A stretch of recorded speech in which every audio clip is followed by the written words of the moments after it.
আমার প্রশ্ন হলো, যদি আমি লন্ডনের বাইরে যাই, যেমন বেডফোর্ড অথবা ক্যামব্রিজ, তাহলে কি আমাকে কসর নামাজ পড়তে হবে? আপনাকে সবসময় রাস্তা মাপবেন 48 মাইল বা তার বেশি সফর করছেন কিনা। 48 মাইল বা তার বেশি যদি আপনার যাত্রা হয়, গন্তব্য থাকে, তাহলে আপনি মুসাফির হয়ে যাবেন, কসর পড়বেন। তবে 48 মাইলের পরে কসর পড়বেন না। আপনার নিজস্ব লোকালয় 2-3 মাইল এরিয়া ছেড়ে চলে গেলেই কসর শুরু করে দিবেন, কারণ আপনার জার্নি, গন্তব্যস্থল 48 মাইল বা তার বেশি হয়ে গেলেই আপনি মুসাফির। আর যদি 48 মাইলের কম হয়, 47 মাইল, 35 মাইল, 30 মাইল, 10-20 মাইল হয়, তাহলে আপনি মুসাফির না, কসর করবেন না, নামাজ 4 রাকাতকে পুরোপুরি আদায় করবেন। After the Maghrib Salah, after how long can you pray the Isha prayer, especially for school children? এটা গরমকালে মে, জুন, জুলাইতে এক হুকুম, আর সারা বছর আরেক হুকুম। যাই হোক, বিশেষ করে গরমকালে যখন দিন বড় হয়ে যায়, স্কুলগামী বাচ্চাদের জন্য কিছু ইখতিলাফ থাকলেও ফতুয়া আছে, মাগরিব পড়ে একসঙ্গে এশা পড়ে ফেলতে পারবে। 3 রাকাত মাগরিবের ফরজ পড়ে তারপরে মাগরিবের সুন্নতটা না পড়ে সঙ্গে সঙ্গে যদি আপনার বাচ্চাদেরকে 4 রাকাত এশা পড়িয়ে দেন, এরপরে ভিতর বা সুন্নত ভিতর পড়ান, তাহলে বাচ্চাদের জন্য এটা কনসিডারেবল আছে।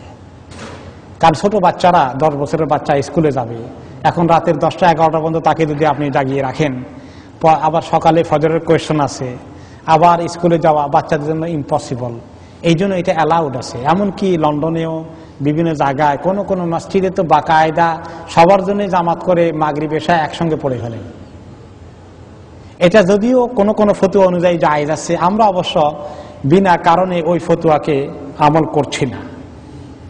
কিন্তু বাচ্চাদের ব্যাপারটা শরীয়তে একটু কনসিডারেশন দিয়েছে, তাদের জন্য আপনারা এটা আমল করাতে পারেন। এই 10-12 বছরের বাচ্চাকে 11টা পর্যন্ত জাগিয়ে রাখা তার জন্য জুলুম হয়ে যাবে। এই জন্য তা আপনারা চাইলে মাগরিব পড়ে তার সাথে সাথে এশা পড়াতে পারেন, একটা হুকুম। আরেকটা হলো যে 1 ঘন্টা পরে এশা পড়াই দিতে পারেন, এটা আরেকটা হুকুম, কনসিডারেশন তাদের জন্য আছে। যদিও আমরা এখানে গরমকালে 1 ঘন্টা পরে পড়ি না, আমরা প্রায় 1.5 ঘন্টা পরে, 1.5-2 ঘন্টা পরে পড়ি, এটা উত্তম। কিন্তু ওজরের কারণে বাচ্চাদেরকে এই কনসিডারেশন করা যাবে। বডি পার্টস ডোনেট করা কি অ্যালাউড মৃত্যুর পরে? বডি পার্ট ডোনেট না করাটাই ভালো। এই ডোনেশনের ব্যাপারে কোনো কোনো ফুকাহা ওলামা মত দিয়েছেন, মানুষের কাজে লাগলো, উপকার হলো, তুমি কবরে নিয়ে এত এটা গলে পচে যাবে, কি করবা, এই যুক্তি ব্যবহার করে ওরা কেউ কেউ ফতোয়া দিয়েছেন। কিন্তু মেজরিটি আলেম স্টিল ডিসএগ্রি করছেন, এই কারণে যে আজকাল সায়েন্স বলতেছে চোখ কাজে লাগানো যায়, কিডনি কাজে লাগানো যায়, আর কি কি কাজে লাগানো যায়, আর কোনটা কোনটা, লিভার, আর কি অনেক কিছু কাজে লাগানো যায়। সামনের দিকে যদি মেডিকেল সায়েন্স বলে হাতও কাজে লাগানো যাবে, হাতটা রেখে দাও। তারপর যদি পাও কাজে লাগানো যায়, পাওটাও রেখে দাও। তা থাকবে কি, কবর দিবেন কোনটা? আর এরকম গোটা বডি থেকে অঙ্গ উঠিয়ে নেওয়া, কেটে কেটে বের করা, এটাকে আরবিতে হাদিসে এসেছে মুসলাহ। মুসলাহ হলো মিউচুলেশন টু দ্য বডি।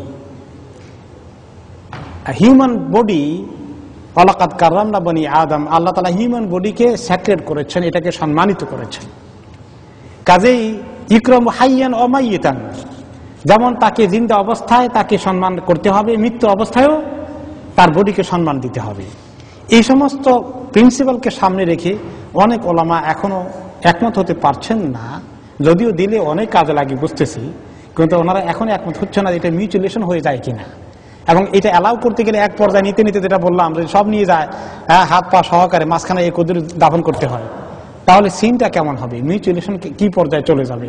এই জন্য তারা খুব রিজার্ভড এ ব্যাপারে, একমত হতে অনেকেই এখন একমত হতে পারছেন না। আমরা